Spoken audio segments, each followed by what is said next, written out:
It's the Locked On Podcast Network, your team every day. You are Locked On Bengals, your daily Cincinnati Bengals podcast. Part of the Locked On Podcast Network, your team every day.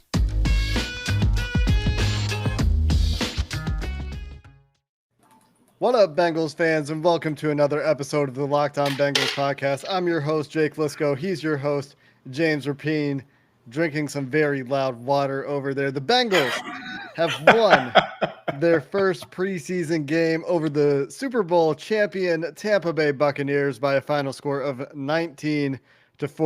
The first teams in this game for both sides got one drive each, neither of those drives ending in points. Tampa tried to cheat. It didn't work. And the Bengals' second and third units got a lot of time. We'll talk about all of it, starting with the first team, getting to the second team, getting to the second half, and we'll get you the takeaways along the way. First takeaway, James. Can I get a woo? Can I get a woo, Jake? Can I get a woo for the preseason? People are wondering, so I need the answer. No? The answer is no. It's over the GOAT. Okay, I agree with you. Keep going.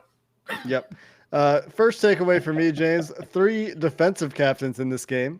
Von Bell, Jesse Bates, Sam Hubbard, the 3 captains. Perhaps this is a reward for camp performances. Maybe that's what was on the line. You know, if you win practice, you get to be the captains in the first game. Maybe not. Maybe it's just totally coincidental, but the Bengals kicked first with those 3 captains. And the note that I had when watching the very first play of football in 2021 is that Winston Rose was with the first special teams unit. Obviously, we're not going to spend time here talking about the first special teams unit, but that is my first note of the 2021 football season. What was your first note of the 2021 football season, James? Oh, the first note. See, I didn't make that note. You know what I made? I made, damn, look at 58. That was the one when, actually, it was probably Giovanni Bernard's first down play. that one would have probably counted. I was like, of course, Gio, the perfect fit. You know, I was just saying it in my mind a bunch more. But no, it was Ossai taking down the GOAT, taking down Tom Brady. Look, I think a lot of people expected him to be good against the run. I worried about his pass rush moves and the fact that he just blows by Tristan. Well, not even blows by, but beats Tristan Wirfs because Wirfs was in good position and Ossai fought him off. And you're talking about maybe the best offensive lineman to come out of last year's draft class at a high-end draft class. And Wirfs obviously played in the Super Bowl last year and had a lot of success all year long. And Ossai right away making an impact play. So that was probably my first note where I was like, all right, that's making my halftime article at allbengals.com. Looked really good for Ossai, who was fired out of a cannon on every play. You could tell his motor doesn't quit. The guy has motor for days. Worth noting, on the sack that he had, the offensive line Twitter experts of the world looked at that play once it got posted on Twitter and noted that it was a failed twist handoff. So what was actually happening there is Tristan Wirfs was trying to pass him off to the guard. The guard didn't get deep enough. The timing was a little bit off. And so by the time Tristan Wirfs kind of took his eyes off him to pick up Hubbard, who was twisting around behind Joseph Ossai on that play, it was a little too late. Ossai had disengaged and managed to finish the play to his credit. And you credit the motor for that. You credit the burst to make sure Wirfs didn't have a chance to re-engage. But it was pointed out by offensive line experts of the world that it wasn't a clean win for Ossai, not to be a downer, but people that know more about offensive line play than you or I do, James, indicate that this is more of a miscommunication than a straight up individual win or loss. But still, you credit Ossai for finishing the play, certainly. And also you credit Ossai for being with the first team pass rush unit. The first team pass rush unit, when it was a clear passing down, when the Bengals got off the field on that third down with the sack, was Joseph Ossai, Sam Hubbard, Cam Sample, and Trey Hendrickson from left to right. So 2 rookies on the field. Sam Hubbard kicks inside, Trey Hendrickson playing at right end. So certainly credit Ossai for doing enough in camp to crack the starting pass rush unit lineup. And unfortunately, he left the game later with a wrist injury in the third quarter, was also flying around on special teams. The guy just only has one speed, which is 100%. And so I had actually, unfortunately, tweeted a play before. we've probably seen enough. I think Ossai is, enough better than his competition at this point that he doesn't necessarily need to be in the game, but rookies are going to play deep into the first preseason game, and really just an unfortunate fluke injury, and you hope it's not too serious. Yeah, it would be such a bummer. I mean, you're talking about a guy, 3 tackles, 2 quarterback hits, the sack that we've obviously talked about and you downplayed and made it all negative about it. No, I'm just kidding. But it was such a like, oh man, maybe there is going to be a little bit of a pass rush at Paul Brown Stadium this year, because you're obviously expecting Trey Hendrickson to do something. Sam Hubbard, we know what he's capable of. And they were doing this without Larry Ogunjobi, a guy who would probably be in on those third downs instead of Cam Sample. So it's like, okay, I could see this if Ossai can replace the old number 58 and be close to what Carl Lawson was and be better against the run, but also be a presence on the edge. Like, that's great. And so I was really excited to see him. Hopefully, like you said, it's nothing serious.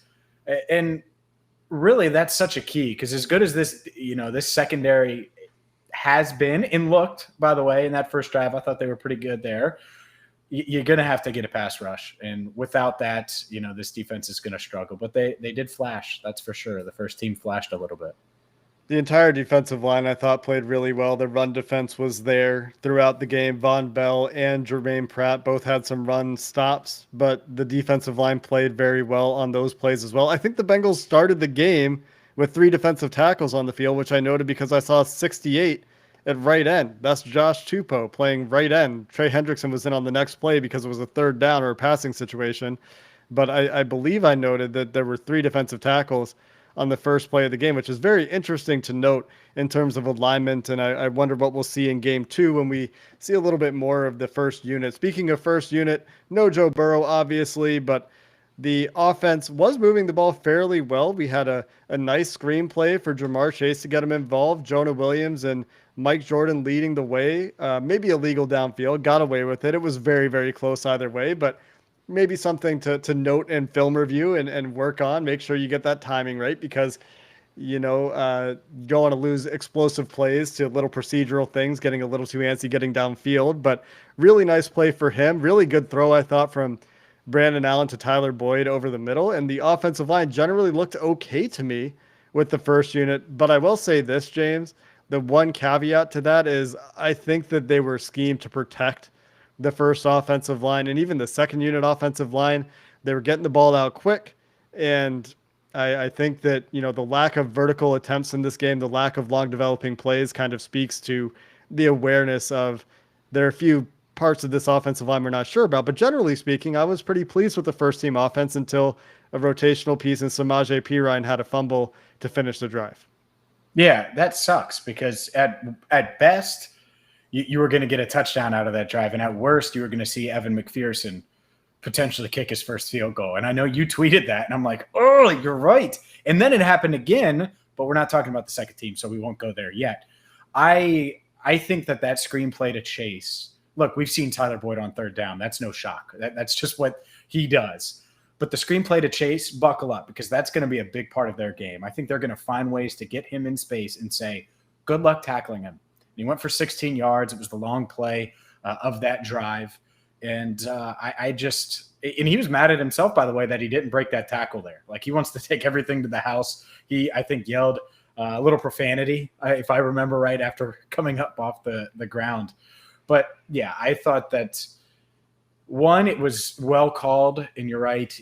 There's concerns about the offensive line, so they're not going to push the ball downfield. I also think that they probably aren't going to push these receivers downfield in just one drive, right? You're not going to just say, all right, Jamar, run a deep post, and we're going to try to hit you. I don't think it was that game. I think we might see that next week in Washington. But I liked what they did, and I was really bummed that that ended in a fumble, because it would have been cool to see Chase or Higgins or one of these guys, Joe Mixon, score a touchdown, and instead it ended in a fumble from a guy that doesn't fumble much that I can remember in Samaje Perine. Hasn't had a ton of opportunities compared to some others in the NFL to fumble much, but yeah, I mean, you never like to see rotational pieces fumble. Perine and later Mike Thomas had a fumble. We'll talk about that in a few minutes.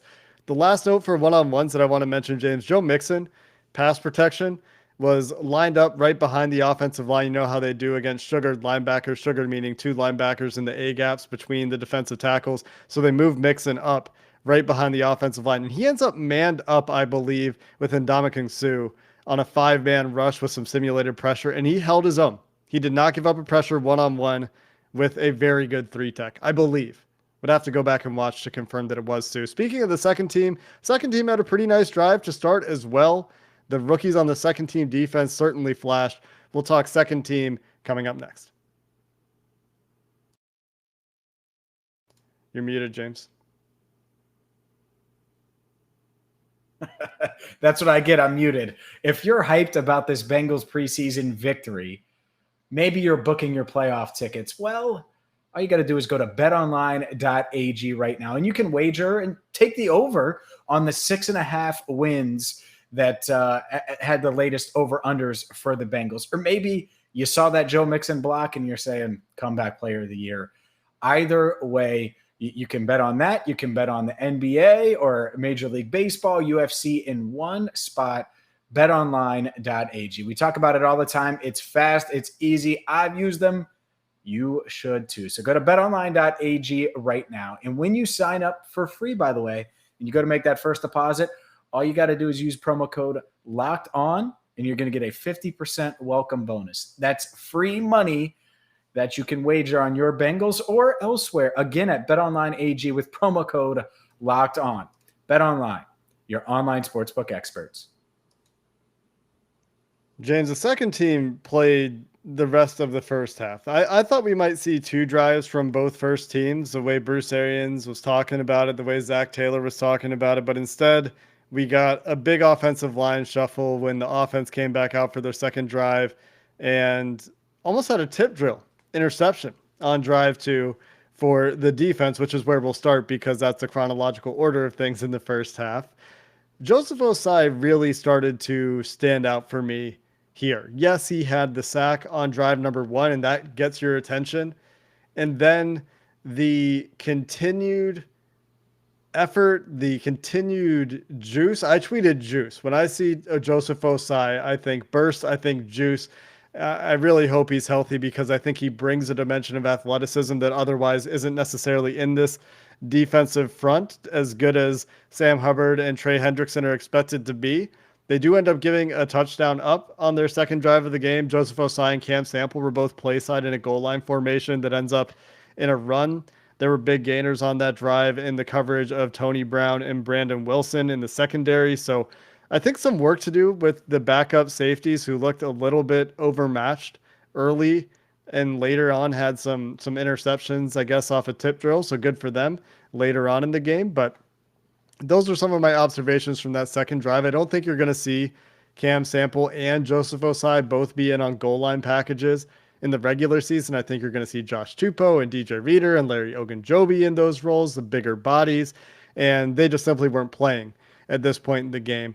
And then hilariously, James, the cheating bit that I mentioned, Tampa's coach, Bruce Arians, showed a striking lack of understanding of the rules tonight 3 times.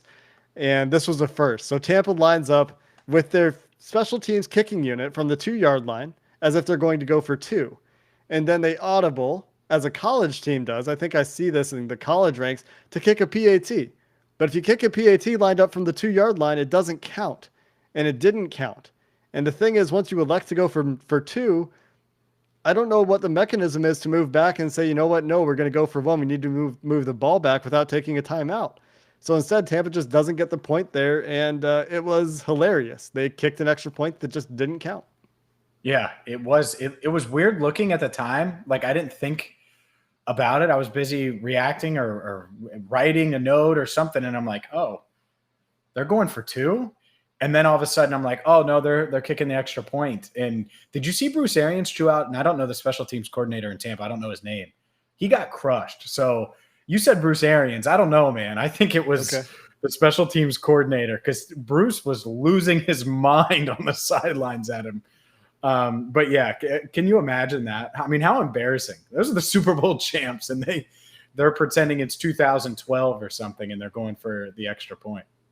Yeah, I'm just not sure what the idea was there. Maybe they thought they could game the system. They found the loophole to make extra points easier and were testing the theory. I don't know. But second team defense, generally speaking, James, non-Darius Phillips corners, I was not terribly impressed with against Tampa's second wide receiver group, which is great, by the way, including Tyler Johnson and Jalen Darden, two guys that I think would be rotational pieces on many, many teams, not to mention one of the teams with the best wide receiver groups in the NFL. And those guys did make some of the Bengals backup corners look a little bit rough. Darius Phillips was okay. He did get shook by Jalen Darden on the third drive. And I noticed that Mike Daniels was still out there with this unit as well when some of the guys that were veteran locks to make this team were no longer on the field. Maybe just a body count thing, maybe just trying to give a little bit of extra juice to this unit. But Mike Daniels was playing well into the second quarter.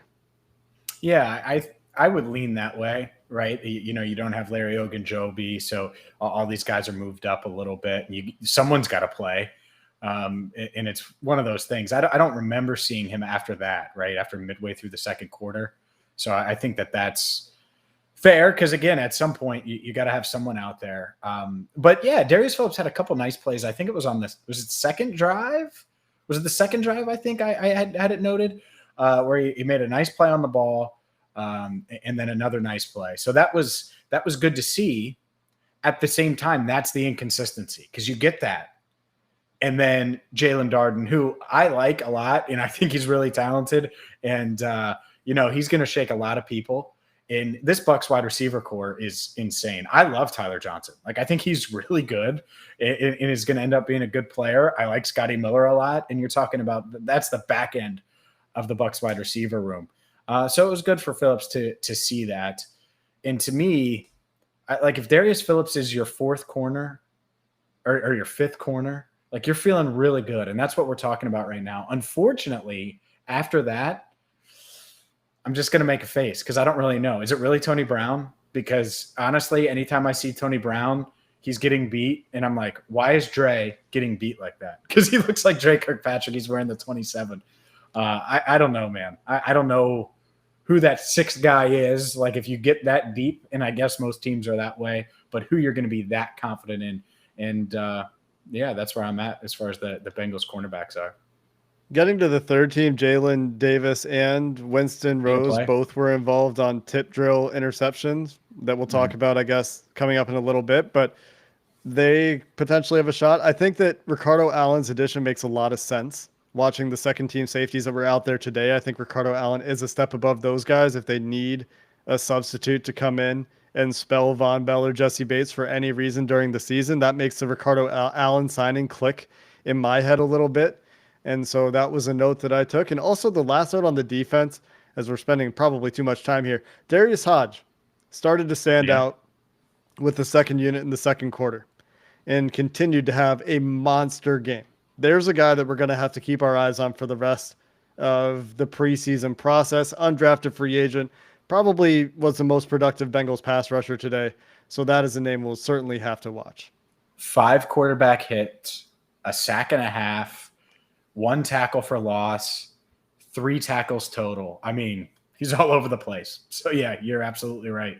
Darius Hodge, what an impressive performance. Let's talk about this offense a little bit.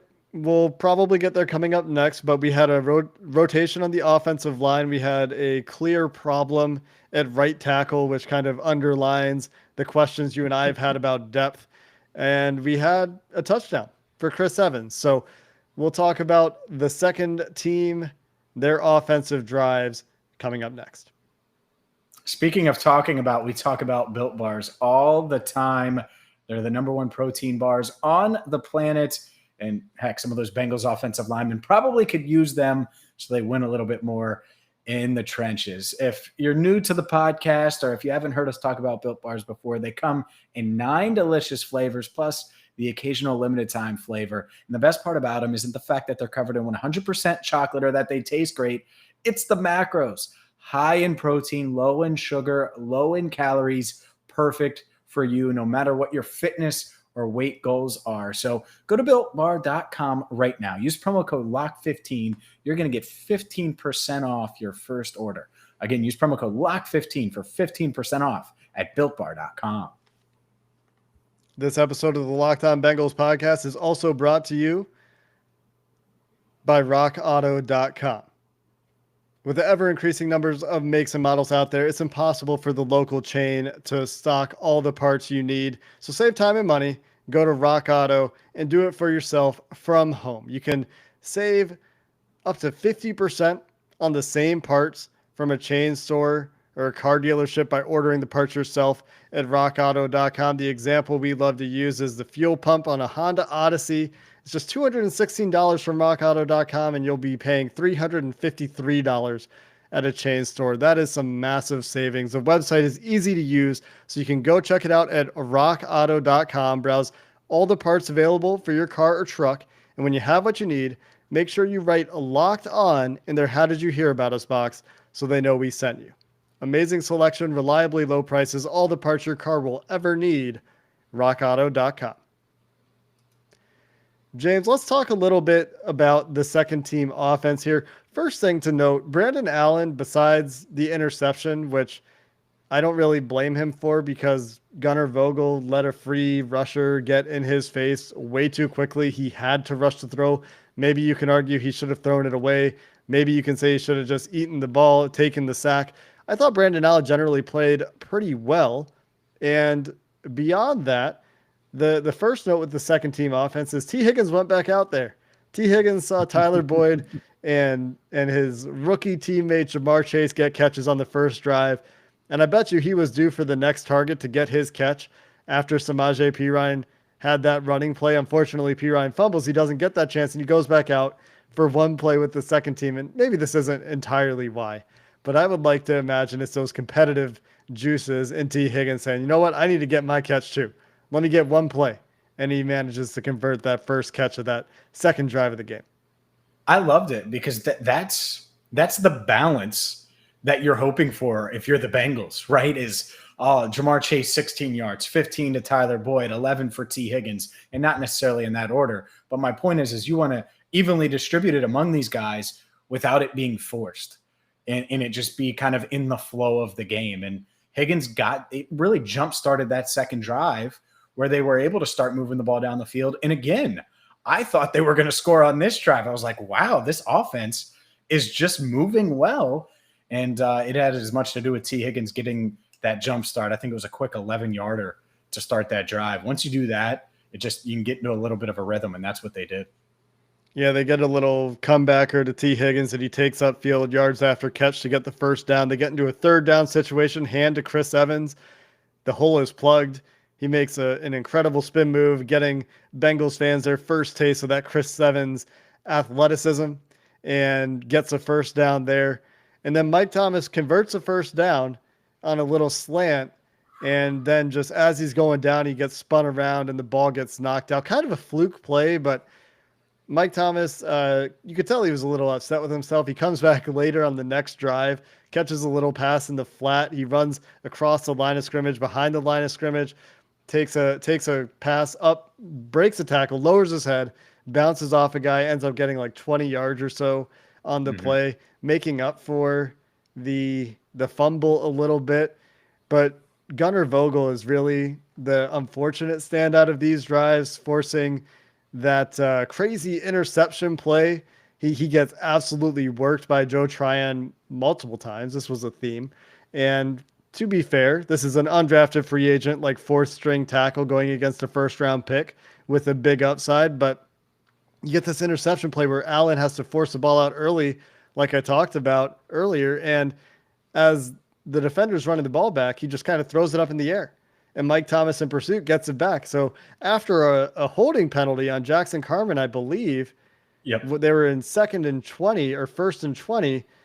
They get the ball back. They move back a little bit maybe, or maybe they even gain some yards and get a first and 10. So it works out in the Bengals' favor on an absolute circus play. But Gunnar Vogel does not look ready. Unfortunate that he was thrust into action. But again, we've talked about the tackle depth, and if they lose a guy, then they're going to need to make a move because Gunnar Vogel can't be your next man up based on what we saw today. Maybe we need to give the Bengals a promo code like Locked On Bengals 15 or something, so they can take that promo code to the NFL and somehow get another tackle. Because it is so damn obvious that they need one, Jake. Like, Fred Johnson's not there, so Gunnar Vogel is the guy you have to turn to for half this game. Like, you're trying to evaluate these guys, and it's so damn hard when you have that big of a difference talent-wise, and there's such a big gap. And it's just not fair. It makes it tough on everybody. Like, I know Brandon Allen's a backup, but he's also a guy that if he has to play 2 games or 3 games, as of now, is capable of keeping you afloat. And I like that. And I don't want him to get injured or get hit or take helmet-to-helmet hits, right? And unnecessary any kind of chaos around him. Like, because I do see the value in him, and I think he can play decent and keep your head above water if he's got to start for you. So, yeah, they need to go get a tackle. And you mentioned Carman and the holding penalty. He was okay in the run game, I thought, a couple times, especially for Chris Evans, who stood out. Ooh, Chris Evans, friend of the show. I guess he is, right? As much as I've been hyping him up, he should be. But Jackson Carman, man, it was not good. I don't think it was a good debut for him overall. I think he struggled more than he didn't. And the holding penalty, he kind of recovered after the holding penalty for a second, and then they started passing more, and it was rough. I don't think he got called for another penalty, which is good, but clearly uneven in his play, and that's me being nice. Yeah, he got onto the field for the offense's third drive. So the second team offensive line that was out there was Isaiah Prince at left tackle, who moved to right tackle later. I thought Isaiah Prince actually was solid. I didn't watch him closely because I was more interested in trying to get my eyes on Carman and Mike Jordan. And so I didn't watch Isaiah Prince super closely, but I thought he was okay. But Deontay Smith was in with the second team at left guard, and the tackles changed. But Mike Jordan and Billy Price stayed in. And then for the third drive, Jackson Carman comes in for Mike Jordan. And I did think he had a couple nice plays on this drive. As you mentioned in the run game, he opened up a nice hole for Jaquez Patrick and led to a first down run. After Patrick broke a tackle in the backfield, goes for 6 yards. The very next play, 4 or 5 yard gain behind Billy Price and Jackson Carman. They had a really good combo block there, I believe. So there was some good. But the concerning thing was in the pass blocking for Carman, because I don't think that when I watched him anyway, like pretty much everything was a quick jump set. He was trying to get on guys right away. And we talked about that being something that looks like it might be a tendency for him and might be a reason that he would translate to guard, because, you don't need the kick slide as much. You're playing in the phone booth a little bit more, but he's not giving any ground. And you generally see guys give a little bit of ground as a pass blocker. But instead, for Carman, he's trying to quick set guys. And this was at times problematic when he'd get hit with a counter move. And you saw this lead to a hit in the third quarter where he gets a guy initially, but since he's got no depth at all and his feet are kind of flat a little bit on that particular play, he's trying to punch a little bit. He's trying to get his hands on and stop the guy. He gets hit with the counter move and leaves a quarterback hit. So something to watch is his technique in pass blocking reps and what he employs there, if he continues to do the jump sets or not. But yeah, we'll have to see. I don't think he's ready from this game unless he was told, hey, go jump set this whole game, work on your jump set. We'll have to see what he looks like in game 2, obviously. But given the depth chart that we're seeing in training camp, it translating to this game, Mike Jordan being the first team guard, it doesn't seem like the Bengals coaching staff believes he's ready either. And despite the good we've seen in the running game, it wasn't consistent. So there were some things that you like, but I would say there's some work to do for Jackson Carman and really for most of this backup offensive line. I thought that Deontay Smith mostly played pretty well getting to the third team and the rest of the game, the second half. Deontay Smith generally, I thought played pretty well. He played multiple positions. He kicked out to left tackle to finish the game and had some really nice blocks in the run game out there. I thought Isaiah Prince, between him and Gunnar Vogel, was much, much better. Yeah. And those are most of my offensive line notes. I guess the other thing to mention would be Keaton Sutherland was the next center ahead of Trey Hill. He got blown up badly on one play and tugged a guy on his way down. Yeah, got called for the holding penalty you're talking about. 7 times it felt like. It felt like 7 holdings. Yeah, I think it was 2, but it felt like 7. I thought it was only the one. I guess I wasn't paying super close attention to those penalties. But yeah, second game should tell us a lot more about the offensive line, especially looking at the starters. Hopefully we get more than one drive to evaluate them on. And with maybe Joe Burrow back there, judging from his interview, sounds like he kind of expects that he might play in preseason game 2. That's just reading between the lines. Could be wrong about that. If he, I mean, whatever. If you're really gonna be like, all right, you're back at FedEx Field, let's play. I would just play him the third week. I would, I can't do it. Me personally, I would. To be fair, Joe Burrow maybe did not misspeak when he said, "We'll see if I get out there in the next 3 weeks." I thought he was talking about preseason and meant to say 2 games, but maybe he intentionally said 3, meaning I'll be out there for week 1, and I'm not gonna let anything get out there.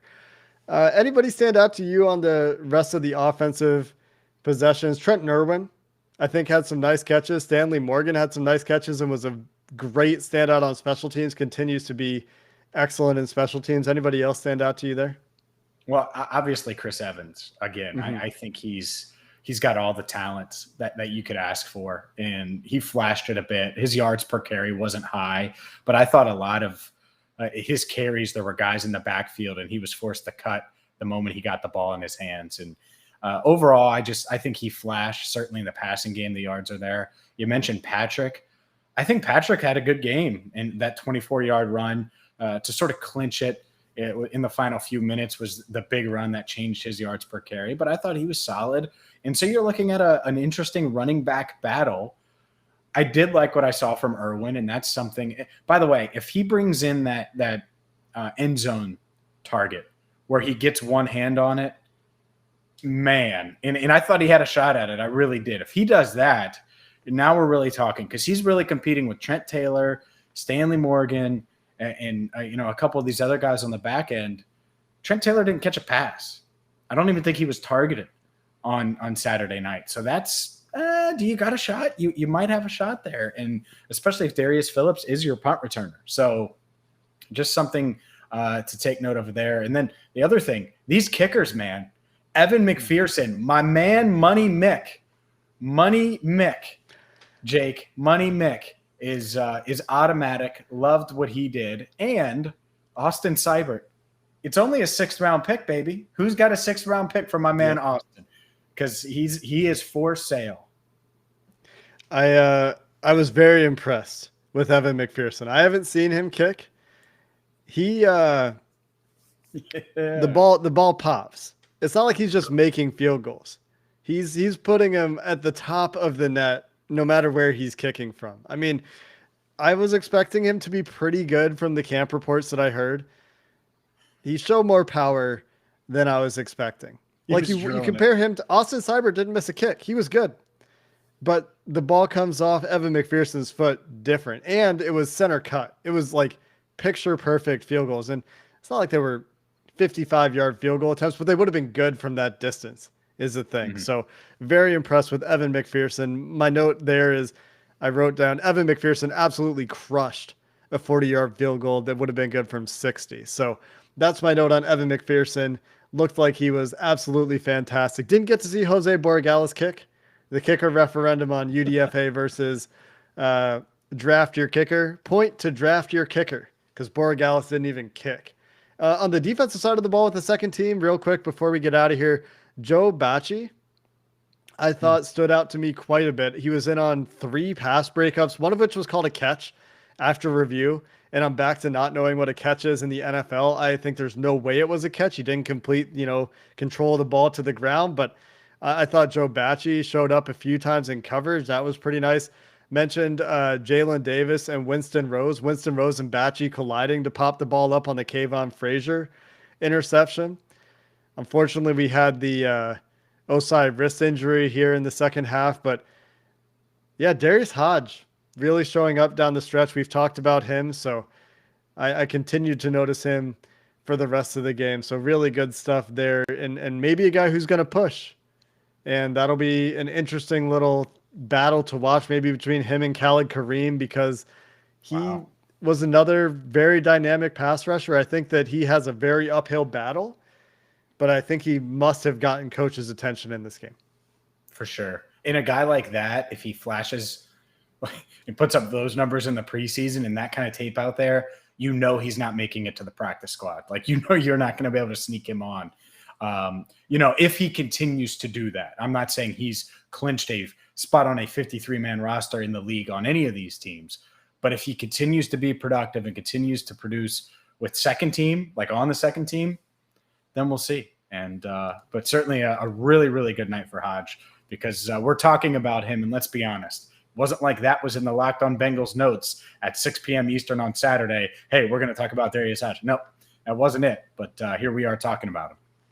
Wasn't expecting to talk so much about Joe Bacci either, but he was, I think, pretty impressive in this game. And on rewatch, what I'm going to be looking for, James, if I can find a way to rewatch this game, I'm going to watch Jackson Carman's reps. I'm going to watch Deontay Smith's reps. I'm going to go back and watch Billy Price's reps because I didn't notice him negatively, which probably is a good thing. I hear Duke Manyweather is singing his praises on Twitter as we record this, so maybe Billy had a pretty nice game. And yeah, going to go check out the offensive line in some more depth and try to figure out what was going on in the defensive line early and figure out what some of those defensive line rotations were. Yeah, maybe Billy can slide into that right guard competition. Center's already spoken for. I don't really think he's going to beat out Trey Hopkins, but I don't know. I don't see moving Trey. I know some people throw that out there. Move Trey to guard. I don't think that benefits the Bengals. So I don't know. Maybe Billy.